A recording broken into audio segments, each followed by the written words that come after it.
Hi there, my name's Scott McDonald, and today I wanted to share my top 5 tips for a successful circus audition. Before I do, I just need to make one thing completely clear. Everything in this video is my own opinion based on my own personal experiences. None of this is on behalf of any company, so please don't take it that way. Now that that's out of the way, let's get into it. Tip number 1 is don't go hard. This is absolutely not the time and place to try your craziest tricks, or even worse, try something new.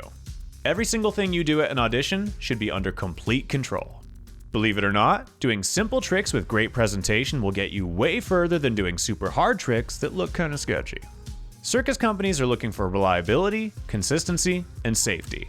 They want people who can rehearse and perform hundreds of shows a year without injuring themselves, their castmates, or worst of all, the audience. So anything you do that looks reckless or even slightly out of control will make you look like a liability, and no one wants to hire a liability. Tip number 2, do your homework.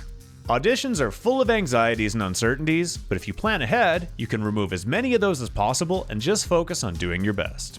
If you're trying out for a show that already exists, try to go watch it, and if you can, try to watch it on YouTube.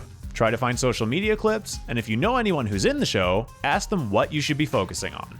If you have time in the days before the audition, I highly recommend physically going to the venue and seeing exactly where it is, how to get there, and how long it takes to get there. If the audition's being held in a gym, you should see if they have open gym sessions so you can feel out the equipment before you're in front of casting.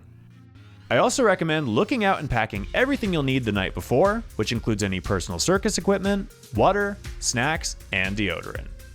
Have a good dinner, go to bed early, wake up feeling refreshed, and try to leave early just in case there's traffic. Tip number 3, dress for success. You should be wearing clothes that allow you to move freely and show off your body lines, so avoid anything baggy or heavy.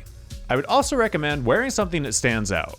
A lot of people are going to wear nondescript athletic gear, but it's much easier to notice the guy who's dressed like a highlighter. Also, do not wear any type of brace, and that absolutely includes compression sleeves. Wearing anything like this makes you look like you're injured, and just like the big crazy tricks, that makes you a liability. Tip number 4 is that auditions are not just about performing.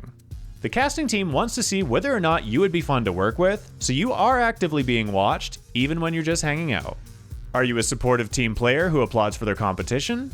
Do you listen attentively and respectfully when people are speaking or presenting? Or are you checking your phone and having sidebar conversations? How do you take feedback? Do you apply it, or do you get defensive? No matter how skilled or talented you might be, nobody wants to work with unpleasant people. Companies are looking to hire team players, not divas. By the way, they're also looking to see what happens when you get outside your comfort zone.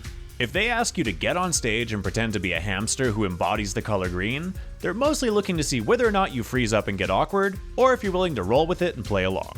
It's less about your acting ability than it is your adaptability. That brings me to my 5th and final tip, which is to focus on the experience, not the expectations. Be proud of the fact that you're even there. It takes a lot of skill and vulnerability to attend an audition, and remember that everyone around you is going through some form of similar anxiety, so my best advice is to treat the entire thing like an incredibly valuable learning experience. You'll get to meet a ton of cool people who share your passion, find out what the standard level is, and be able to objectively assess your own strengths and weaknesses. You'll also get a much better idea of what to expect from an audition, which will make everything way less scary the next time around. With that in mind, there's one last thing I need to talk about. If you don't get the job this time, please don't let it discourage you too much. There's a decent chance it had nothing to do with you. Oftentimes, casting is looking for a specific physical profile, so your skills will not even be a factor if you're not the height, weight, or ethnicity that they're looking for this particular role. That doesn't make you a bad performer, it just means that you're not what they were looking for this time, but they will keep you in mind for future opportunities. You never know when something that's perfectly suited for you is going to pop up, so please just keep training, keep your head up, and treat this whole thing as a beautiful learning experience. On that note, I'm going to wrap things up, but please let me know in the comments if you have any questions I didn't cover, or if you have any audition tips of your own that I should have included. As always, please like, share, and subscribe. And until next time, best of luck with your audition.